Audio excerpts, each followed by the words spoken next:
My father-in-law mocked me at Christmas dinner. Revenge, as I reclaimed our family's freedom. Christmas dinner was supposed to be about family warmth and celebration. The house smelled of roasted turkey and cinnamon pie. The tree glittered with ornaments and everyone was gathered around the table laughing. But then, in the middle of that joy, my father-in-law, Richard, leaned back in his chair, looked straight at me, and asked with a smug grin, "How does it feel to be a loser?" His words cut through the laughter like a knife. Everyone burst out laughing at his joke. My brother-in-law, Eric, nearly choked on his wine. My mother-in-law, Martha, tried to hide her smile, and even my wife, Julia, gave a nervous chuckle to break the tension. But I didn't laugh. I sat there steady, my son Ethan's wide eyes fixed on me as if waiting to see what I would do.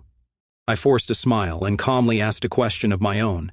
How does it feel to know that this loser won't be paying your bills anymore? In that instant, the room went silent. The laughter stopped. Richard's face turned pale, his smirk vanished. And for the first time all night, he had nothing to say. The day had started like any other holiday morning. Julia and I woke up early. The house was still quiet, the faint hum of the heater the only sound. Our son Ethan came running into our room before the sun was even up, his excitement spilling over as he tugged at the blanket. "Dad, Mom, it's Christmas. Can I open just one gift before we leave?" His little face was glowing, his hair sticking up in every direction, and as tired as I felt, I couldn't say no to him. We let him open one box, and when he pulled out the toy truck he had been begging for, his squeal filled the house with joy. For a moment, everything felt perfect. But I knew what the evening would bring. I knew what waited for us at Richard's house. Christmas was never just Christmas there. It was a performance, a stage where Richard played the proud patriarch, cracking jokes and making sure everyone remembered he was in charge.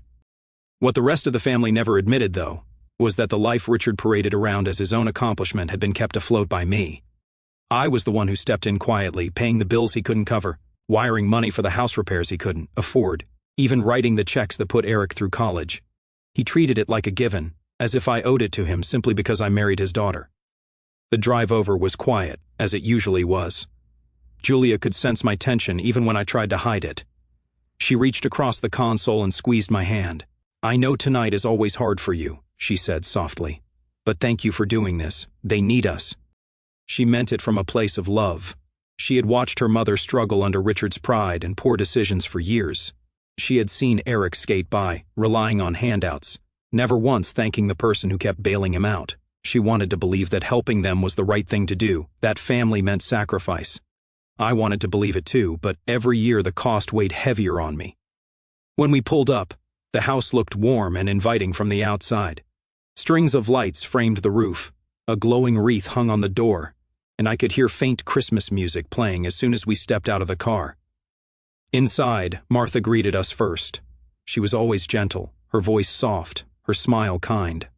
She hugged Ethan tightly and whispered, "Merry Christmas, sweetheart," then hugged me too. But there was always a hesitancy in her embrace, as if she wanted to say something but never did.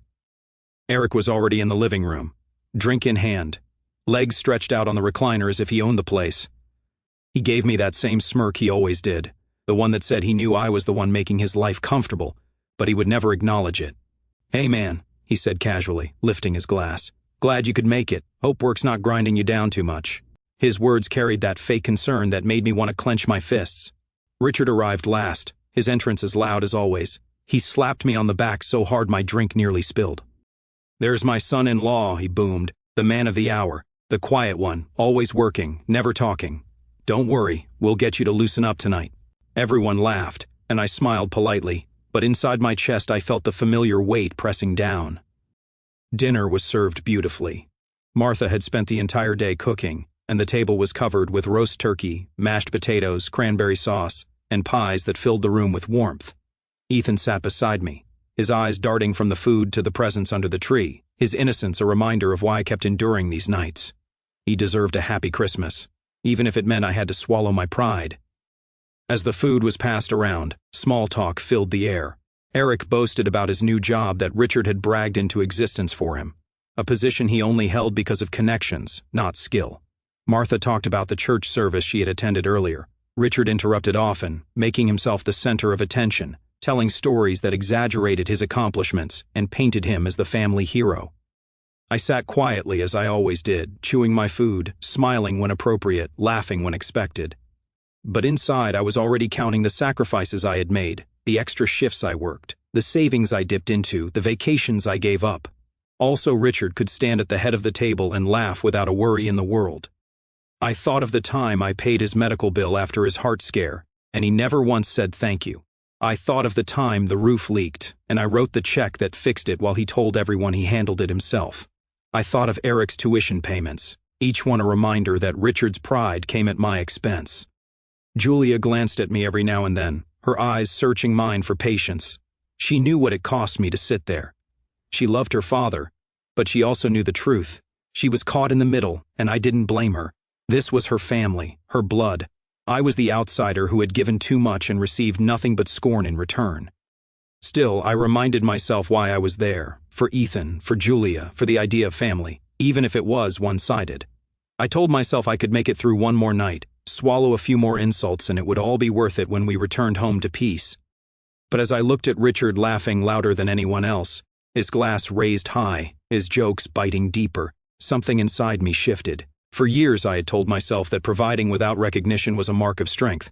But as the night unfolded, I began to realize I was not building respect. I was feeding their entitlement. And I knew before the evening was over, something had to change. The first half hour of dinner was filled with the usual rhythm of family chatter. Plates clinked as Martha urged everyone to take more food. Ethan sat happily beside me, scooping mashed potatoes onto his plate and humming the tune of a carol he had heard on the radio. For him, the evening was exactly what a child's Christmas should be: food, family, and the promise of gifts under the tree. Watching him helped steady me, but my eyes kept drifting toward Richard, waiting for the moment I knew was coming. Richard had always been the kind of man who couldn't stand silence. He filled every gap with a story or a joke, usually at someone else's expense. That night was no different. He began with safe topics, teasing Martha about overcooking the turkey, poking fun at Eric for never helping around the house, even making a joke about his own expanding waistline. Everyone laughed, relieved to be entertained. Then, as often happened, his focus shifted toward me. He asked about my job in that casual tone that was never really casual. I told him the truth. Work was steady. I was grateful for what I had. I was making enough to provide for my family. He nodded, but quickly turned it into a performance. "Steady work, huh?" he said, raising his glass. "That's another way of saying boring. The man works, and what does he have to show for it? No fancy car, no boat, no big house, just steady. Isn't that right, everyone?" Laughter bubbled around the table. Eric chuckled loudest, shaking his head as if he couldn't imagine living such a life. Martha looked down at her plate, pretending to cut her turkey into smaller and smaller pieces. Julia's hand brushed my leg under the table, a silent plea to ignore him.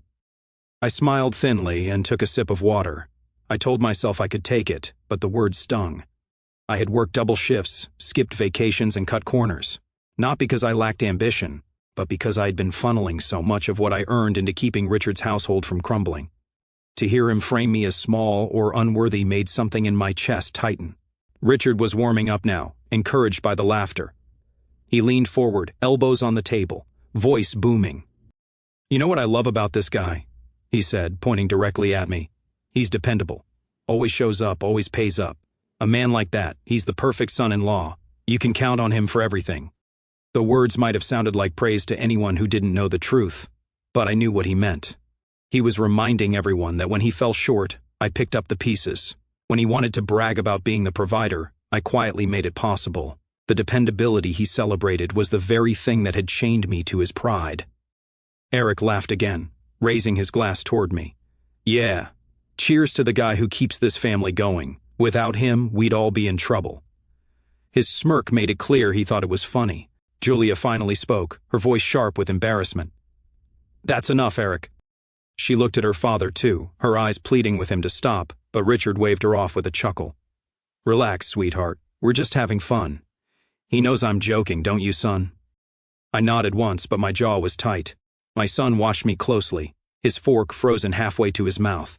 He was too young to understand all the layers, but he could sense the tone. Children always can. He knew his grandfather was mocking me, and he was waiting to see how I would react. The laughter died down as people returned to their plates, but Richard was not finished. He never knew when to quit. After another sip of wine, he leaned back in his chair, folded his arms, and grinned. "So tell me," he said loudly enough to quiet the table again, "how does it feel to be a loser?" The word landed with a thud. Loser. It echoed in my head, heavy and sharp. Eric burst out laughing. Martha covered her mouth as if she might cough, but I saw the corners of her lips twitch. Even Julia let out a nervous laugh, not because she agreed, but because she wanted to break the unbearable silence that followed. Only Ethan stayed still, his wide eyes locked on me, his face serious in a way that no child's face should have to be on Christmas. In that moment, I realized this was no longer about swallowing pride for the sake of peace. This was about the kind of example I was setting for my son. Was I teaching him that a man should accept humiliation in silence, even when he was the one carrying everyone else? Or was I going to show him that respect must be earned and demanded no matter the cost? I looked around the table. Richard was still grinning, waiting for me to play along and laugh at myself. Eric leaned back in his chair, smug and satisfied. Martha kept her eyes down. Julia's face was pale, her hand trembling slightly as she gripped her glass. I felt the heat in my chest turn into something steady and cold. The years of sacrifice, the countless checks, the long nights of work, it all came into focus. This was not a joke. This was the moment where I had to decide if I would continue letting them define me as less than I was. I smiled, not out of amusement, but out of certainty.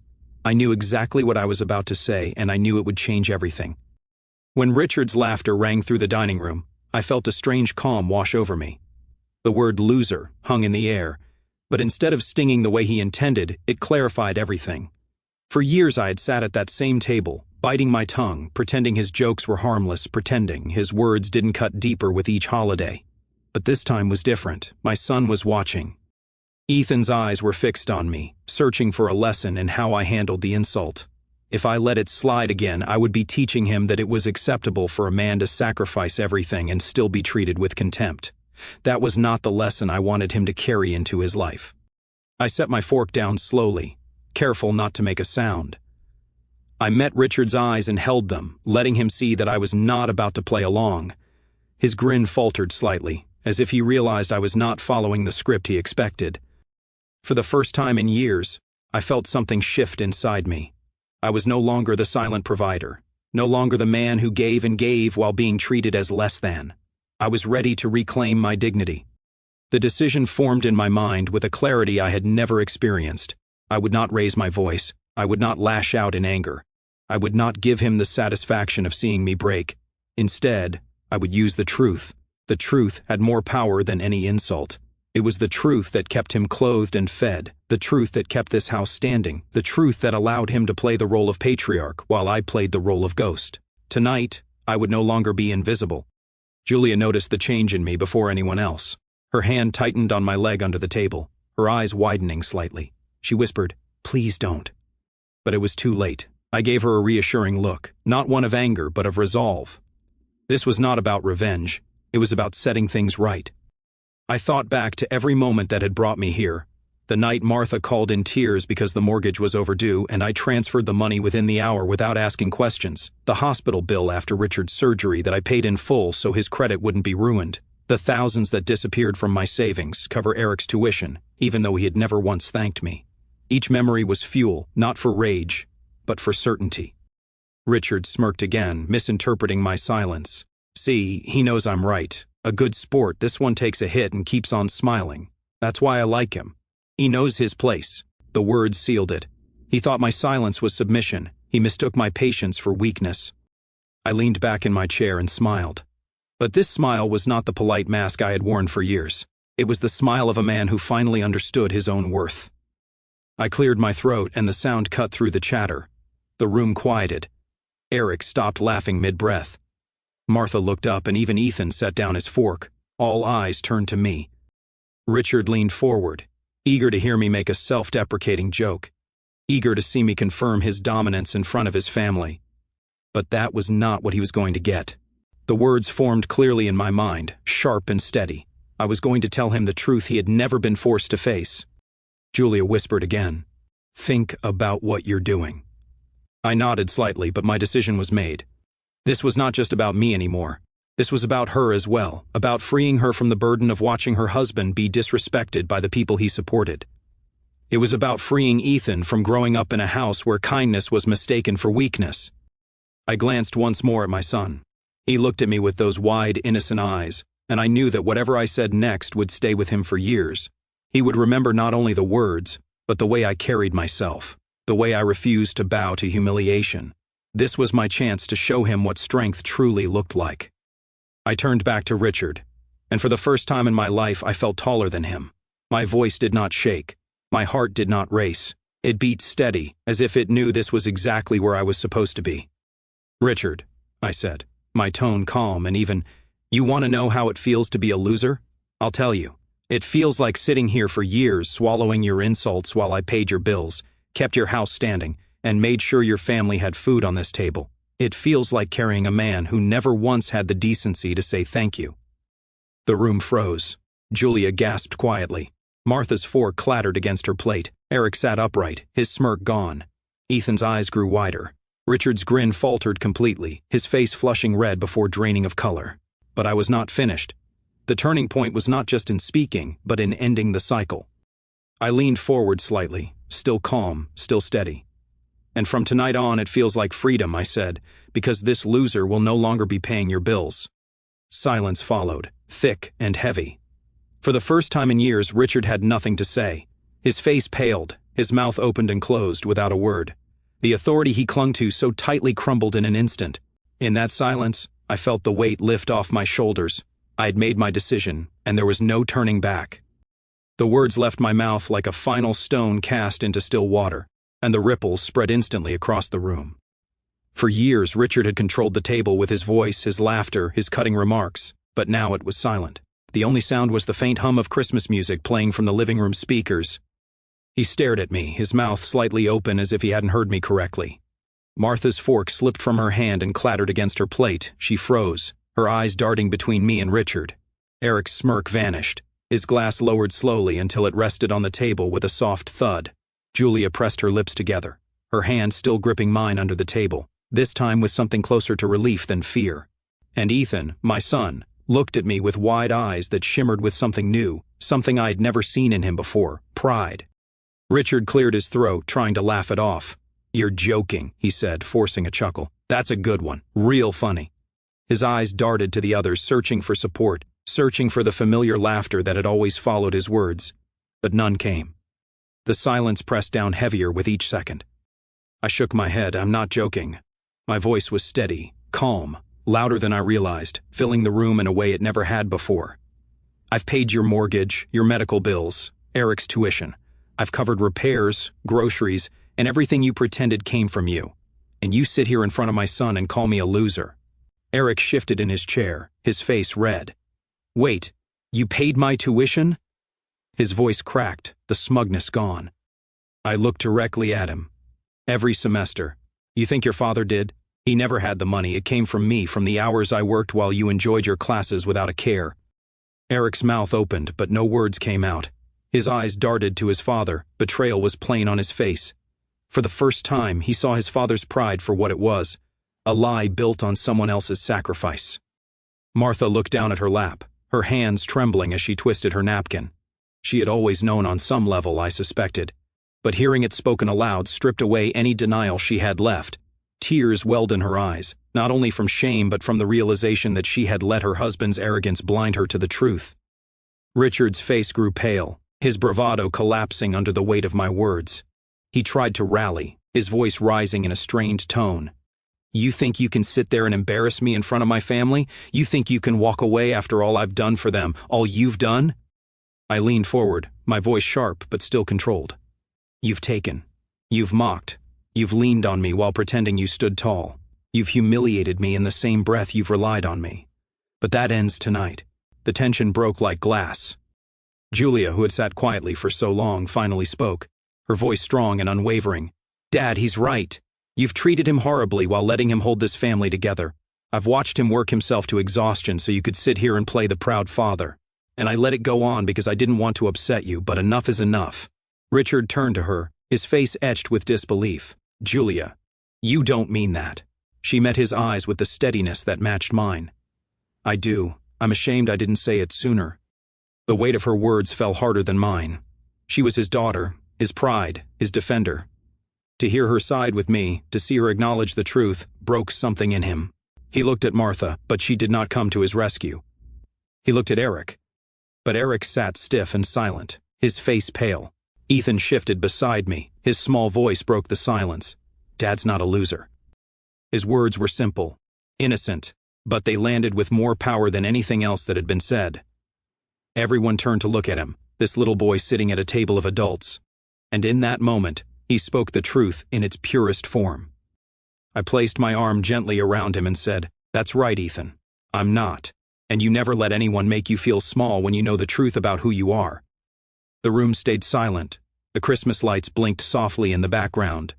For the first time in years, Richard had nothing to say. His authority had crumbled, his laughter silenced, his power gone. I stood, pushing back my chair slowly. "Enjoy the rest of your dinner," I said, "but from now on you'll do it without my help." My voice was calm, but the finality in it was undeniable. Richard's lips trembled as he opened his mouth, but no words came out. He stared at me, pale and broken, stripped of the image he had built so carefully. I knew in that moment he finally understood what he had lost. Julia rose beside me, her hand slipping into mine. She looked at her father one last time, her expression firm. "We're done, Dad. We've carried this weight long enough." Together, we took Ethan's hand and walked toward the door. Behind us, the silence of the table spoke louder than any words. For years, Richard had laughed at my expense, secure in the belief that I would never speak up, that I would keep carrying the burden quietly. But tonight, the roles had changed. The man he called a loser had taken away the one thing that kept his pride alive. And in doing so, I had given my son a lesson he would never forget. The drive home that night felt different than any other Christmas we had ever spent at Richard's house. The snow was falling lightly, the roads quiet, and the car filled with a silence that was not heavy, but freeing. For the first time in years, I was not carrying the weight of shame or resentment. Instead, I felt a calm strength settle over me, the kind that comes only after you finally do what you should have done long ago. Ethan sat in the back seat holding his toy truck, his eyes glowing with the innocence of a child who had just witnessed something important. He didn't fully understand the financial history, the years of sacrifice, or the dynamics that poisoned so many dinners. But he understood one thing clearly: his father had stood tall. He had seen me refuse to let someone disrespect me, and he had heard me speak the truth without fear. That was enough. That was the lesson that would stay with him. Julia reached over and rested her head against my shoulder as I drove. "I should have said something years ago," she whispered. "I let him walk over you because I was afraid of losing my family. But you showed me tonight that family is not about blood if it comes with humiliation. It's about respect. It's about honesty. And you gave us both of those tonight." Her words meant more to me than anything else. For years I had worried that my silence was creating distance between us, that she might begin to see me the way her father described me, steady but unimpressive, dependable but small. But that night proved she saw me for who I truly was, and she was proud. That pride meant everything. In the days that followed, the silence from Richard's house was deafening. No calls came, no texts arrived, and no apologies were offered. Eric stayed quiet as well, humiliated by the truth of how his education had been paid for. Martha sent a brief message to Julia, not to me, saying she hoped we could all move on. But there was no anger in their silence, only the stunned realization that their lifeline was gone. They had to face the consequences of years of arrogance and entitlement. At first, part of me worried. I had always believed in helping others, and even after all the insults, cutting off support felt harsh. But then I remembered how Richard had looked at me when he called me a loser. He had believed it so deeply that he felt entitled to laugh about it in front of my wife and my child. That belief was only possible because I had allowed him to lean on me without demanding respect in return. By stopping it, I was not punishing him. I was teaching him, in the only way left, that dignity cannot be bought and disrespect will no longer be tolerated. What surprised me most was how light I felt. I had expected guilt. I had expected second-guessing. Instead, I felt stronger, more certain of myself, and more present with my own family. Without the constant drain of supporting someone who mocked me, I could finally focus on building the future I wanted for Julia and Ethan. I could use my hard work to invest in us, not in keeping another man's pride alive. Ethan spoke about it once a few days later when we were sitting on the couch together. He looked up at me with serious eyes and said, "Dad, you're not a loser. You're the strongest person I know." I hugged him tightly, my throat thick with emotion. That moment confirmed that everything I had said at that table mattered. It was not just about reclaiming my dignity, it was about giving him an example of what self-respect looks like. Looking back, I realized that confrontation was not just about a single insult at a Christmas dinner. It was about years of imbalance, years of sacrifice taken for granted, years of silence mistaken for weakness. Standing up that night was a turning point, not only for me, but for my entire family. It changed how Julia saw me, how Ethan would remember me, and how Richard would be forced to reckon with his own dependence. The lesson I carried forward is simple but powerful. Providing for others means nothing if it costs you your self-worth. Helping family is noble, but when that help becomes fuel for disrespect, it poisons everyone involved. True strength is OT just in how much you can carry. It is in knowing when to set the burden down. So if you've ever felt like you were giving and giving while someone mocked you or dismissed you, remember this. Your silence may keep the peace, but it will also teach others that your sacrifices are theirs to exploit. The moment you speak the truth, you reclaim not only your dignity, but your future. That Christmas dinner marked the end of one chapter in my life and the beginning of another. I walked away not as the family's silent provider, but as a man who finally demanded the respect he deserved. And in that moment, I became the kind of example I wanted my son to remember for the rest of his life.